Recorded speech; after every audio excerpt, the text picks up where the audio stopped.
Après un été hésitant, Bitcoin vient de clôturer son mois d'août aux alentours des 109 000 $ avec un léger repli la semaine dernière d'environ 5%. Or, rappelez-vous que statistiquement, le mois de septembre est le pire mois pour Bitcoin d'un point de vue du rendement moyen, c'est environ de moins 3,5% sur les 13 dernières années. Rajoutez à cela le fait qu'en moyenne, le troisième trimestre est souvent le moins généreux sur Bitcoin, alors que la plupart du temps, le quatrième trimestre explose les compteurs. D'ailleurs, vous pouvez le voir ici, on voit bien que historiquement, le quatrième trimestre est de loin le meilleur pour Bitcoin. Donc statistiquement, on voit bien que le meilleur moment pour être positionné sur les cryptos, c'est en fin de troisième trimestre pour pouvoir justement profiter de l'explosion du Q4. Donc vraiment, timing is now les amis, c'est le moment de rester focus. Du côté de la macro, on a la Fed qui est en train de préparer le terrain pour la prochaine baisse de taux qui normalement aura lieu en septembre et on espère qu'il sera suivi d'autres baisses de taux d'ici la fin du Q4. Comme vous le savez, c'est vraiment l'événement de liquidité qu'on attend depuis des mois et qui pourrait rallumer la mèche sur les actifs risk-on et bien évidemment en tête de ligne les altcoins. Mais avant de se projeter là-dessus, on va bien évidemment continuer de suivre de très près les données de l'inflation et du marché du travail. D'ailleurs, cette semaine s'annonce particulièrement chargée du côté du calendrier éco, on va aller voir ça dans la vidéo. En bref, vous l'aurez compris, c'est vraiment le moment de s'accrocher parce que si jamais l'histoire se répète, on pourrait bien avoir un Q4 qui serait beaucoup plus explosif que ce début d'automne. Dans cette vidéo, je vais donc vous donner toutes les news importantes de l'écosystème pour qu'on puisse commencer à regarder à quoi s'attendre d'ici la fin du mois de septembre. Et bien évidemment, comme d'habitude, on ira faire un gros tour du côté des graphes pour que vous ayez les points techniques importants à garder en tête. Pour rappel, on sort 3 vidéos par semaine où on analyse complètement le marché crypto, donc si ce genre de contenu vous intéresse, n'hésitez pas, continuez de vous abonner à la chaîne et continuez également de liker et de commenter nos vidéos. On attaque tout de suite avec les news. On a Metaplanet qui annonce l'achat de 1009 BTC supplémentaires. L'entreprise détient désormais 20 000 bitcoins.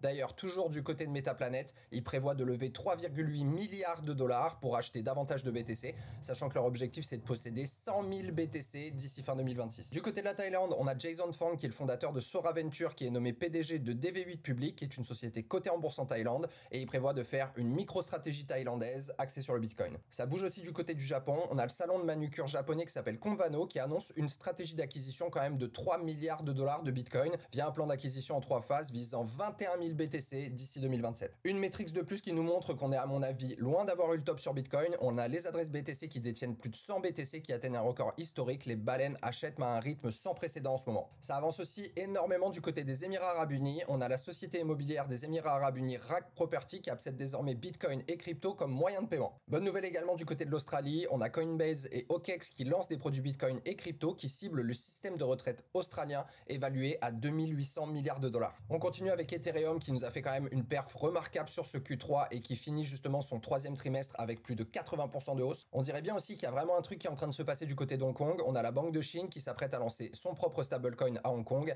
La filiale locale de la banque préparait une demande de licence stablecoin, profitant du nouveau cadre réglementaire entré en vigueur au 1er août 2025. On a également vu du côté toujours de Hong Kong que la Business School de l'Université de Hong Kong accepte désormais les bitcoins pour les frais de scolarité et les dons. Et en plus de ça, ils ont quand même affiché le logo Bitcoin dans le ciel. Donc bon, il y a quand même un truc qui est en train de se passer de ce côté-là, quoi. Toujours du côté de l'Asie, on a Japan Post Bank qui est l'une des plus grandes banques japonaises qui prévoit de lancer une monnaie numérique en 2026 et qui pourrait également permettre le trading de produits basés sur la blockchain. Petit troll sur nos banques françaises, on a une panne géante qui a touché des milliers de clients du Crédit Mutuel, du CIC, Banque Postale, Crédit Agricole, BNP Paribas ou encore Société Générale. Les paiements par carte, tout comme les retraits, étaient impossibles, entraînant des embouteillages massifs sur les péages ce week-end pour les retours de vacances. Que du bonheur. Et pendant ce temps-là, Bitcoin il tourne toujours. Du côté de la guerre commerciale de Trump, on a la Cour d'appel des États-Unis qui juge que la plupart des droits de douane imposés par Trump ne sont pas légaux, mais les tarifs douaniers peuvent rester en vigueur pour le moment, le temps que l'affaire puisse justement suivre son cours. On va bien évidemment suivre l'évolution de cette histoire pendant les semaines à venir. Toujours du côté de la guerre commerciale, on a Trump qui déclare que l'Inde a proposé de réduire ses tarifs douaniers sur les États-Unis à 0%,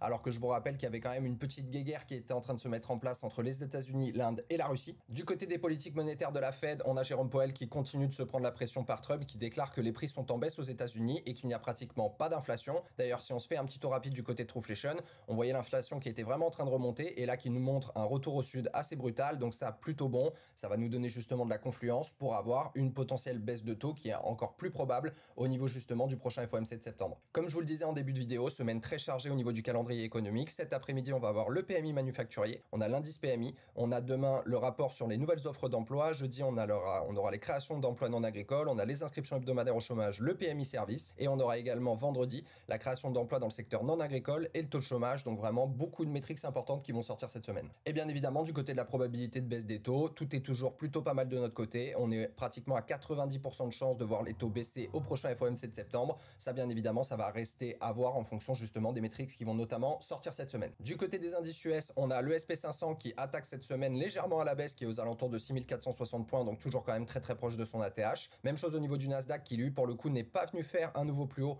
et qui reprend tranquillement la direction du sud, qui est aujourd'hui à 23 200 points. Du côté du dollar index, on a quand même un petit rebond, donc ça pas bon, pas trop bon, hein, comme vous le savez pour les actifs risk-on. Ça, comme vous le savez, quand le dollar index augmente, vous avez les actifs risk-on par corrélation inverse qui ont plutôt tendance à sous-performer. Et on a vu l'or qui sort de son triangle de compression plutôt à la hausse. Donc ça, plutôt, voilà, ça amène plutôt à penser qu'on va avoir un peu de prudence sur ce début de mois septembre, à voir comment les choses vont évoluer, bien évidemment. On va maintenant passer à la partie analyse, mais je vous fais juste un petit rappel avant. En dessous de toutes nos vidéos, vous avez un lien si vous souhaitez rejoindre le Merov Club. À l'intérieur du club, vous aurez accès à tous nos portefeuilles crypto avec le nom des cryptos sur lesquels on s'expose, nos pourcentages d'allocation, nos points d'entrée et nos points de sortie. Vous aurez également accès à tous nos alpha de trading pour aller profiter des meilleurs signaux et des meilleures opportunités sur le marché crypto. Vous avez également la possibilité de faire travailler vos capitaux en automatique grâce à nos robots sur Bitcoin, Ethereum et Solana. Et bien évidemment, vous aurez accès à Q42 qui est une plateforme d'investissement qui vous donne un accès anticipé sur les nouveaux projets crypto avant leur sortie. Maintenant, on analyse le Bitcoin. Donc vous vous souvenez, après cette belle chasse à la liquidité au dernier ATH au niveau des 124 000 $, on a un Bitcoin qui est parti plutôt dans une tendance baissière. On l'a vu réintégrer justement ce canal descendant. On s'est arrêté 2 fois sur la borne basse. Donc on est venu combler complètement la zone de fair value gap. Et ce qui est sympa, c'est qu'on est quand même venu nettoyer toute la bête zone de liquidité là qui était aux alentours des 107-108 000 $. Donc pour le coup, vous savez qu'on a un changement de tendance sur les cryptos. La plupart du temps, c'est quand même très souvent après une prise de liquidité. Cette dernière a été faite, donc à voir ce qui va se passer les prochains jours. On voit aussi qu'au niveau du RSI, vous savez, il y avait vraiment cette belle trendline qu'il fallait pas casser. On l'a cassé, mais par contre, on est en train de la réintégrer. Donc là, ce qui serait important, ce serait vraiment de maintenir justement cette trendline sur le RSI, de reprendre la ligne des 50 et de repartir dans un momentum un petit peu plus haussier, sachant que bien évidemment, il y a notamment toutes les données macro qui vont nous donner pas mal de convergence pour avoir un biais plutôt baissier ou haussier pour les prochains jours. Du côté des ETF sur Bitcoin, on voit vraiment qu'il y a une belle réduction de l'ampleur des inflows ou des outflows. De toute façon, voilà, on a quand même une appétence institutionnelle qui est pas mal en train de se tourner sur Ethereum ces dernières semaines. Pour le coup, on avait eu quelques petites journées d'inflow. On avait eu des plus de 100 millions de dollars, plus 88 millions, plus 81 millions. Et hier, on a eu une petite sortie à moins 126 millions de dollars. Mais globalement, l'appétence des institutionnels pour BTC est toujours là, même si, comme je vous le disais, elle est plutôt en train de passer du côté de TH. Du côté de la Bitcoin dominance, tout se passe toujours bien. On est toujours sur une belle tendance baissière. On avait vraiment fait ce beau retournement de marché après être venu le casser le plus bas qui nous avait amené faire le dernier ATH local, entre guillemets, au niveau justement des 62%. Donc là, on a cassé, on a pris résistance, on s'est de nouveau fait rejeter et on est toujours dans un order flow qui est vraiment baissier. Après, on voit qu'il y a quand même un beau début de divergence sur la dominance. On voit que vous avez vraiment ça baisse au niveau du cours, alors que sur le RSI, c'est en train de remonter. On dirait qu'on était sous une espèce de trendline de compression qu'on est en train a priori de casser à la hausse. Donc pourquoi pas voir un petit rebond de la Bitcoin dominance qu'il faut surtout pas, parce qu'il faut surtout, pardon, c'est garder la zone de résistance au niveau des 60% pour pouvoir tranquillement continuer la baisse qui nous montrerait encore une fois qu'il y a de la liquidité qui est en train de passer de BTC vers les alts et qui nous rapproche du coup de cette fameuse altcoin saison qu'on attend tout. Maintenant, on analyse l'Ethereum qui continue tranquillement de latéraliser, qui est aujourd'hui pratiquement au niveau des 4400 $. Rappelez-vous, on avait fait un bottom au 1430 $. On avait fait un market structure shift, une grande vague 1 en 5 temps qui nous avait amené aux 2800 $. Une petite corrective ABC qui nous avait fait revisiter la zone de fair value gap, cette zone de déséquilibre de marché. Derrière, explosion à la hausse. On a l'Ethereum qui est revenu nous faire un ATH au niveau pratiquement des 5000 $. Et là, il y a quand même une belle zone de résistance ici au niveau des 4200. Donc on est en train tranquillement de se faire rejeter. Prochaine grosse zone de support au niveau des 3900 $, sachant qu'au niveau du RSI, on voit qu'on est aussi sous une belle compression. Et là, ce qu'il faudrait, c'est bien maintenir la ligne des 50, s'affranchir justement de cette trendline baissière pour pouvoir reprendre un momentum haussier et voir Ethereum repartir vers le nord. D'ailleurs, du côté justement des ETF, on a eu une petite sortie hier qui était quand même à 160 millions de dollars. Mais vous voyez que la dernière semaine a été quand même très très positif avec des inflows assez massifs, 400 millions de dollars, 300, 455 millions de dollars. Donc pour le coup, comme je vous le disais, une appétence institutionnelle qui est toujours extrêmement présente du côté d'ETH. D'ailleurs, on a un graphique ETH contre Bitcoin qui est vraiment magnifique. Vous vous souvenez, on avait eu une sous-performance justement d'Ethereum contre Bitcoin depuis plusieurs années maintenant. Le dernier plus haut daté du 13 décembre 2021, donc c'était vraiment l'ancien bull market. Et là, pour le coup, on est venu faire quand même un magnifique bottom. On avait une superbe trendline sur le RSI qu'on est venu tranquillement casser pour revenir vraiment dans les plus hauts au niveau du RSI. On est en train de tranquillement de se rapprocher d'une zone de surachat. Mais pour le coup, on voit qu'Ethereum, il a quand même toujours pas mal de force. On est en train de clôturer au-dessus de cette trendline. Donc, ce qui serait sympa par contre, c'est de maintenir le support au niveau des 0,040 pour pouvoir avoir pourquoi pas une petite latéralisation avant de pouvoir tranquillement reprendre la direction du nord et de continuer justement de voir Ethereum surperformer BTC, qui je vous rappelle est vraiment la phase 2 dans une altcoin saison. Vous avez toujours justement les liquidités qui passent vers Ethereum, puis vers les large caps et ensuite vers les plus petites altcoins, et c'est bien évidemment ce qu'on est en train d'essayer de jouer et qu'on attend dans les semaines à venir. Maintenant, on analyse le Solana qui continue quand même de bien se maintenir, il tient vraiment cette belle zone support au niveau justement des 200 $. Après, on voit qu'on s'est fait encore une fois rejeter au niveau des 220 $, qui est globalement la prochaine zone de résistance résistance. On est toujours pour moi dans cette grande vague 3, hein. Vous savez, on a poussé une grande 1 en 5 temps, on a une belle 2 corrective. Pour moi, on est dans une 3. Au niveau des points importants à garder en tête justement vis-à-vis de cette grande 3 du côté de Solana, déjà on a atteint les 1 pour 1 globalement aux 216 $. Je pense que cette vague 3 elle n'est pas finie, qu'il a encore du jus, et le prochain point d'intérêt il est au niveau des 1,618 pour les 270 $, sachant qu'on a quand même des jolis signes au niveau du RSI. On était sous une belle trendline baissière, on a réussi à s'en affranchir, on fait pullback, et là on a l'air de vouloir repartir en direction du nord. Donc pour le coup, si jamais on continue justement de maintenir la ligne des 50 plus d'être au-dessus de cette trendline, il y a quand même de fortes probabilités pour qu'on puisse continuer justement le mouvement de cette grande 3, et pourquoi pas atteindre les 270 $ qui est le prochain point d'intérêt sur les 1,618 au niveau de Fibonacci. Maintenant on analyse le BNB qui continue tranquillement de latéraliser. On voit qu'il y a quand même une belle perte de momentum, hein. On est vraiment sous une belle trendline baissière au niveau du RSI, mais ce qu'il faut important pour BNB, c'est vraiment de clôturer au-dessus de la ligne des 50, de ne pas la casser, où là on partirait vraiment dans un momentum plus baissier. Pourquoi pas venir après par la suite venir s'extirper justement de cette belle trendline baissière qui maintient le RSI sous compression. Si jamais on réussit à s'en affranchir, on pourra continuer cette poussée. Pour moi, on est dans une grande 5, hein. Vous vous rappelez, on était venu faire un top local au niveau des 770 $. Une grosse corrective à baisser. On commence à dessiner un beau triangle de compression. On pousse une après un market structure shift, une 2 corrective. On a poussé une 3, une 4. Et pour moi, on est dans une grande 5, sachant qu'il y a déjà, il me semble, des objectifs qui ont été atteints au niveau justement de cette grande 5. Vous voyez, on est pratiquement venu atteindre les 1,618. Si jamais le BNB il a encore du jus, il pourra partir tranquillement en direction des 2,618 aux 1100 $. Et ça serait quand même exceptionnel en termes de performance, parce que c'est quand même un gros bébé, hein. C'est plusieurs centaines de milliards de market cap, bien évidemment, le BNB. Mais pour le coup, voilà, ça reste plutôt fort, hein. On a le prix qui latéralise tranquillement. Par contre, on a quand même des signes de faiblesse au niveau du RSI. Donc là, il faudrait pas casser, parce que sinon, il y a quand même un risque que BNB il puisse faire un retracement un petit peu plus profond. Maintenant, on analyse Avax d'Avalanche, donc qui est toujours en train de latéraliser, hein. Pour moi, il est dans sa grande vague 3. On voit qu'il tient plutôt pas mal la zone de support au niveau des 22 $. Globalement, souvenez-vous, on était venu pousser une grande 1 après un bottom au niveau des 15 $.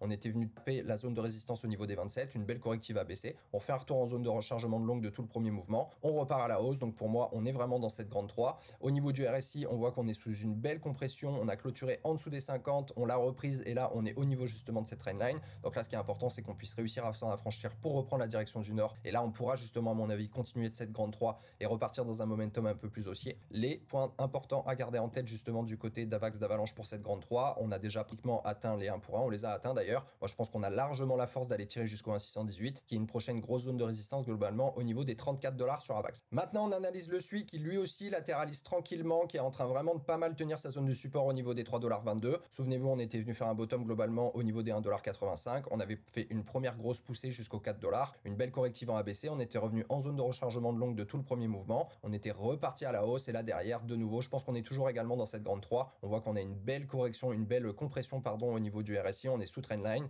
Là, par contre, vous voyez, sous SUI, contrairement à Avax et à d'autres, on a cassé la ligne des 50. Donc là, ce qui est vraiment important, c'est de se reprendre, de venir s'affranchir justement de cette trendline, de reprendre la ligne des 50. On pourrait repartir dans un momentum aussi pour finir cette grande vague 3. Je pense qu'on y est toujours, hein, à mon avis. Au niveau des points importants, justement, à garder en tête, on aurait déjà les 1 pour 1 au niveau des 4,60 $. Et je pense qu'il a largement la force, le SUI, de nous pousser jusqu'au 1,618 au niveau des 6,16 $. Maintenant, on analyse le XRP qui a quand même toujours du mal, hein. Pour moi, il est dans cette grande vague 3 ou alors il est déjà rentré dans une 4 corrective. Donc vous vous souvenez, hein, il y avait eu une très très longue phase d'accumulation sur XRP. On était aux alentours des 50 centimes. Explosion derrière. On vient faire un premier top au niveau des 3,40 $. On fait une belle corrective en ABC qui commence à nous dessiner un triangle de compression, un canot descendant, pardon, à la baisse. On était venu faire un market structure shift en réussissant justement à s'extraire de ce canal. On est venu dans une grande vague de corrective revenir en zone de rechargement de longue du premier mouvement. Derrière, on a poussé une grande 3 qui d'ailleurs a atteint des objectifs de 1,618 si jamais je dis pas de bêtises. Voilà, on a atteint les 1,618 au niveau de cette grande vague 3. Je pense qu'on est rentré dans une vague corrective et qu'on pourrait du coup voir derrière une